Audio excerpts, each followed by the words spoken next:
Welcome to the BioBalance Healthcast, episode number 289, 3 tricks that make male testosterone therapy safer and more effective. BioBalance Healthcast features conversations about positive aging. Your hosts are Dr. Kathy Maupin, Medical Director of BioBalance Health and a leading expert in treating symptoms of aging, and Brett Newcomb, a licensed professional counselor. Dr. Maupin and Brett are the authors of The Secret Female Hormone, the seminal work about hormone replacement therapy for women, which is available on Amazon or from Dr. Maupin's office at BioBalance Health. Dr. Maupin's office is currently accepting new patients. So, Dr. Maupin, you got into hormone replacement therapy, treatment modality for women as a natural evolution in your gynecological practice. You worked with women, you focused on women, and you began to treat women who had the same problems that you'd had in your life. Mm-hmm. And you write about that in your book, This Secret Female Hormone. Right. And eventually women began to bring their husbands in. And begged me to bring their husbands in so they could keep up. And you're like, but I don't treat men. And then they're like, nah, you got to treat my husband because he has these issues. And what you've found over the years is that your practice is balanced, and now you treat men and women pretty equally for hormone replacement therapy. But what you found is that it's somewhat easier through the regulatory systems to have options for providing men with testosterone than it is for women, because that's still blocked by the FDA in so many ways. For women. So there are clinics and agencies around the country that advertise regularly, come on in if you got low T, we'll fix you for men. And we just pop you some testosterone and you're good to go. And it's an easy thing for a doctor to prescribe. It seems like it's no-brainer. The FDA is not going to get in the way. They allow it. And they don't have any of those pesky female hormones that interfere. They don't have any of those other issues. So they sell high-volume, high-frequency places, high-dollar places. And you say that's problematic because there are side effect issues for men who receive testosterone treatments that a lot of people don't know about or realize or measure or treat. And so you just get testosterone, well, that's all well and good and fine, but what if you develop some of these issues? And one of the issues that you've told me about is that the men who get testosterone replacement therapy, a certain percentage of them develop issues with increasing levels of estrogen. Right. So talk to me about that. Well, as men age, they just naturally gain belly fat, gain fat, and in that fat, they take their testosterone and it is made into estrogen in the fat. So the more fat you have, the more estrogen you convert your testosterone into. So that does two things. It not only decreases your testosterone, but it elevates the estrogen and ties up, and that binds your testosterone. So it's a double whammy. So. Wait a minute, when you say it binds your testosterone, that means the remaining testosterone that's not converted into estrogen is then not usable for what you want it for in the body. Right. It's free to go where inactivated. It's inactivated by so estrogen. Is a double whammy. It is. It's like cancels out getting the testosterone. Right. So even if a man is aging and making testosterone, then when I check their levels, they may have a great total, which may be like 800, but they've got almost no usable testosterone. So their body sees only this small number, small amount of, we call it free when it's active, of active testosterone or free testosterone. So when I see somebody with the high total, the low free, and then a high estrone level and estradiol level, I look at that and I go, that's somebody that I could actually, I could actually treat with just a medicine, not giving them testosterone. I could give them a medication called Arimidex, which is an aromatase inhibitor. It inhibits the conversion of testosterone into estrogen. So some people who are still making testosterone as they age and have a lot of belly fat, they make so much of the estrogen that they don't feel their testosterone. I can block it with that one medication, which is cheap, easy. They don't need testosterone replacement in general. Oh, interesting. So those people, You just find a way to make what they're producing usable. usable, right? So that's one way to do it. But then there are other men who take testosterone and make estrogen out of it, and it's so prevalent. There's so much of it that the Arimidex doesn't work, or they are not making enough testosterone and they're just making estrogen. So their total is low, their free is low, their estrogens are high. Those men need testosterone, but if you just give them testosterone, they're going to make estrogen out of it. So it's going to counteract. And the other thing is, I only use pellets for a big reason, and that is because testosterone placed under the skin does not convert into estrogen as much as any other form of testosterone. So gels make about between 60 and 80% of the testosterone you use as a gel becomes estrogen. Oh, wow. So we see men getting higher and higher doses and lower free testosterone levels. So if you have a doctor who just says, oh yeah, I'll give you some androgel. Here, take some androgel. And you feel great for the first month and you feel lousy and they give you more androgel, a higher dose, great, and then lousy, then you're up at like 8 times the normal level and all you're doing is getting man boobs and belly fat out of it. So what we used to call a beer belly is probably a testosterone belly. It's an estrogen belly. An estrogen belly. Yeah. Yes. It's a non-testosterone belly. The reason we value 6-packs is because that's the testosterone belly. Yeah. So there's not a lot of fat inside the abdomen and not a lot of fat under the skin. Can you shoot for a 3-pack? Yeah. Yeah, sometimes 3-packs is all you can do.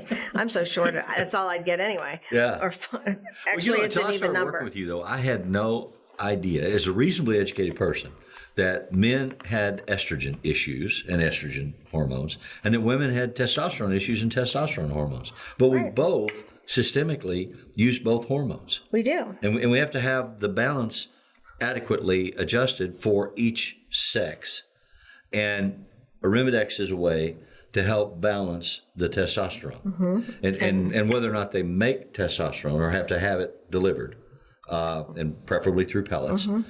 And then you also have to watch for and measure the conversion ratio for estrogen.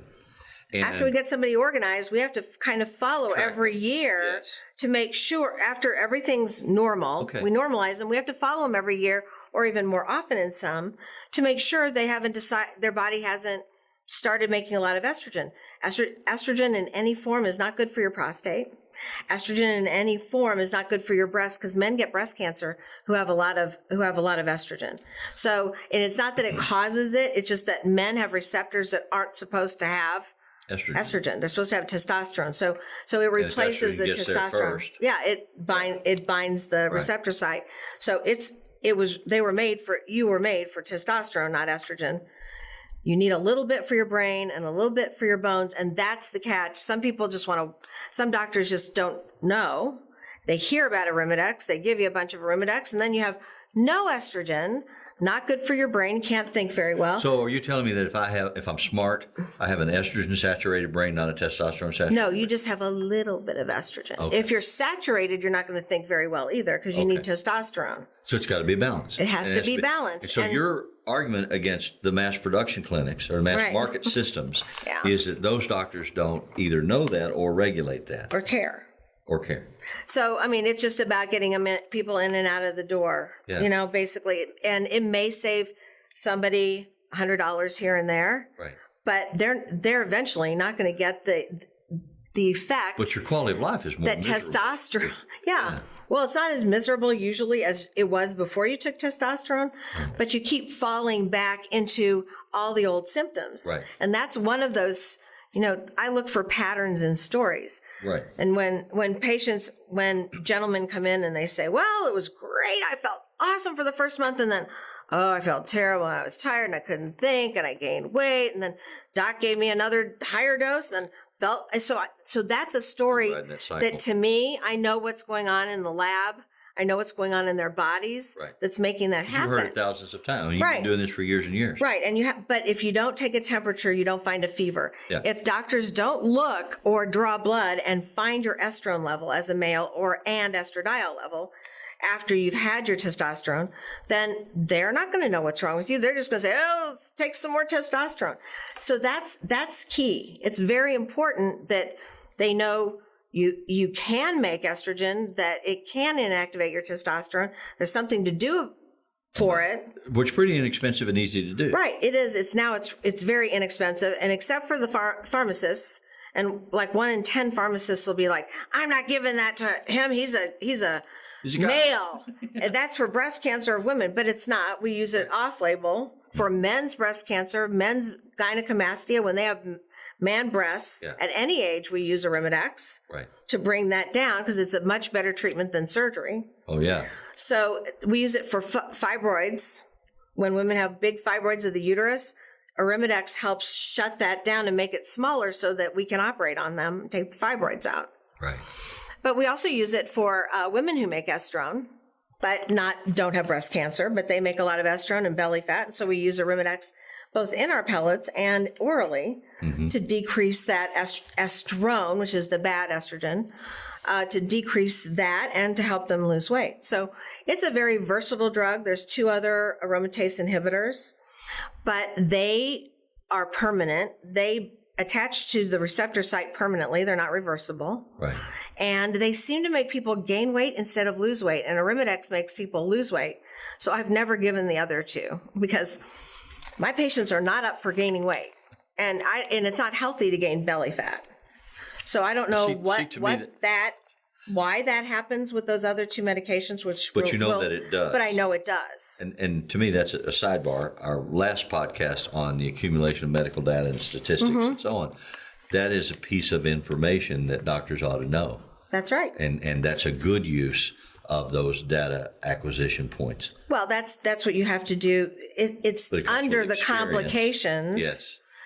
Under the 2, when you look at comparisons, there's lots of medical articles that compare all these drugs that are supposed to do the same thing. Right. And the breast cancer doctors like the permanent ones because it permanently inactivates an estrogen receptor. For their focused concern. Because all they're caring cancer. about is breast cancer, which makes sense. It does.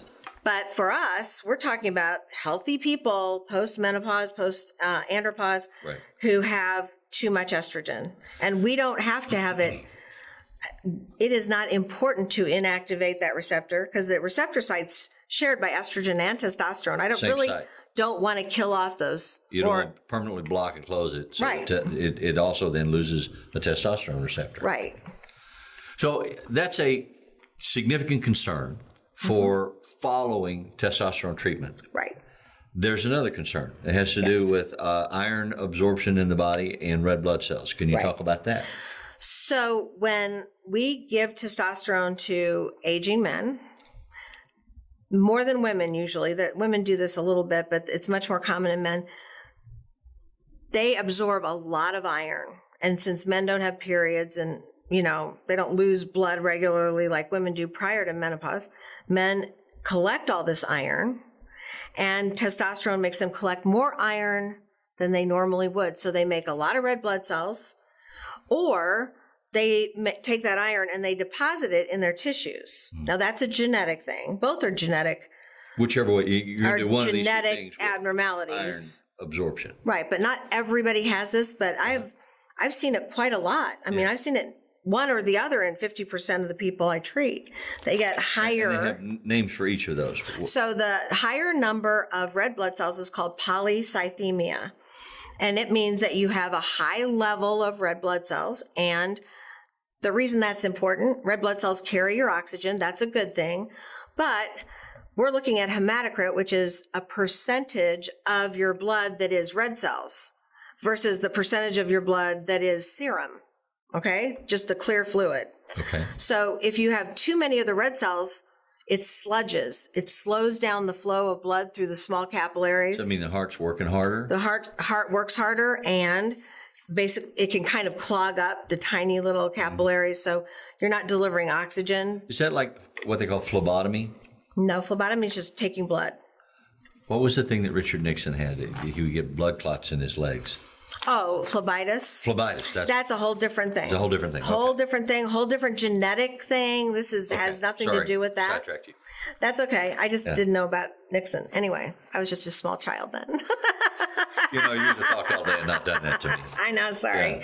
Yeah. So in any case, the polycythemia is usual. It could be a sign of something bad. Usually we evaluate patients to make sure all it is too many red blood cells. Right. Once we know that, so this is taking some like evaluation and treatment. Right. And then we send our patients who just have pure polycythemia 3 times a year, sometimes 4, sometimes less, to the Red Cross with a prescription to remove a unit of blood and throw it away.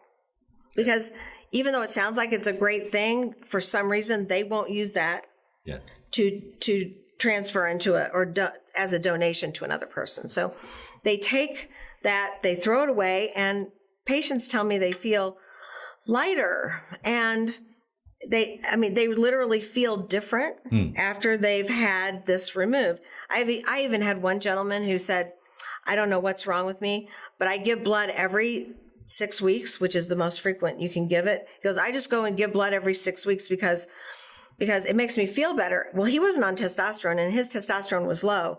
He had this, and he knew he had put these two things together. Yeah. That when he gave blood, he felt better. Well, he had polycythemia before he even got testosterone. Wow. So we knew that. He'd already been evaluated. All he had to do was give blood, and he was fine. So it wasn't really an issue. It's unusual for a guy to know that, because guys generally don't pay that kind of attention. I know. He was very sensitive and very introspective. Probably had too much estrogen. No, he didn't. In any case, gosh, whack. In any case, that's what polycythemia is, and it's easily treated, and it's not a contraindication to taking testosterone.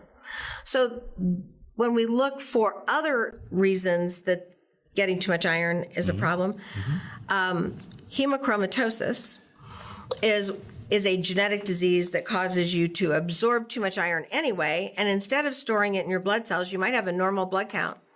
You store it in your brain, your liver, your eyes, all kinds of tissues that shouldn't be storing iron.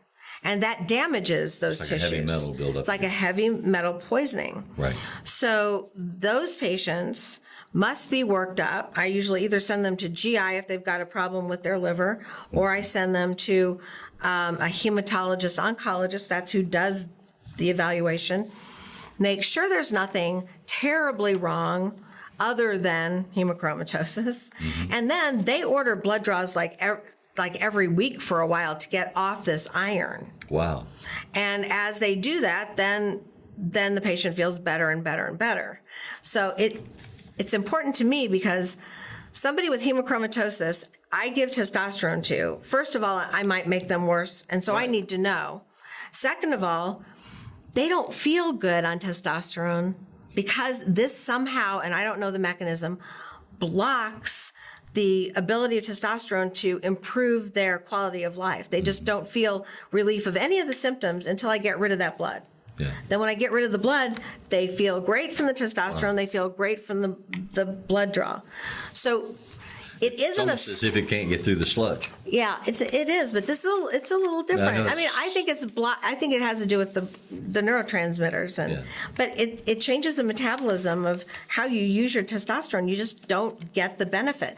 So this is something that if you were just a guy that says, I give testosterone, here's a shot, give you a shot every 2 weeks or every month, and you don't know any of this, you're not testing for it either. So somebody could get really sick really fast as a result of what you're doing. Right. When it's a very manageable thing. I mean, it's obviously doesn't take, once I've evaluated a patient and I know that's what they have, we watch, of course, the levels of testosterone, make sure it's not too high, but we make sure we aren't going to give them more testosterone unless they went and gave blood. Well, most of the guys that come in are, for what you do, are older.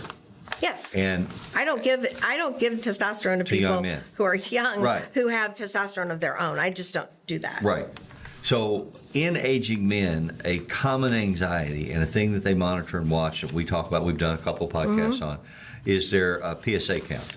Right. And testosterone can create a side effect issue with PSA count.